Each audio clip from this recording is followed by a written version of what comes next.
Bagyo. Nung isang araw lang ay kakatapos lang ng bagyo at nawala ng kuryente for 2 days. Kamsim.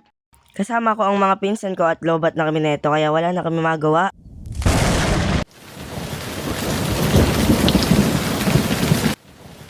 Abay mo ang lobat tayong lahat ah.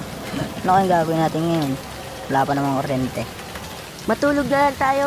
Malamig naman eh. Tara na lang maliwi sa ulam para may magawa tayo. Hahaha.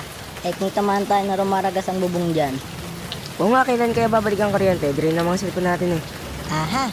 Ki, kunin mo yung board game sa kwarto natin nang hindi tayo nakatunga nga din eh. Tara maglaro. Ge, basic to kahit madilim.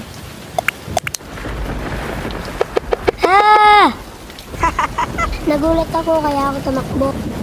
Di naman tulog ako natukot eh. Ki, nasa na yung hawak mong flashlight? Kulang tayo sa ilaw dito eh. Nagulat ako nung namatay yung flashlight kaya nabitawan ko.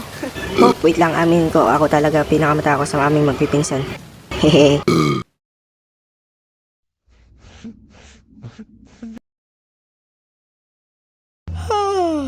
Abay, hindi na pala naulan eh.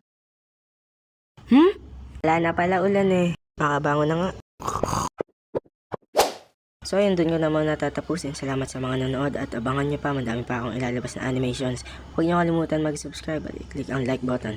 Uy, may kuryente na! Uy, meron na palang kuryente. Bye!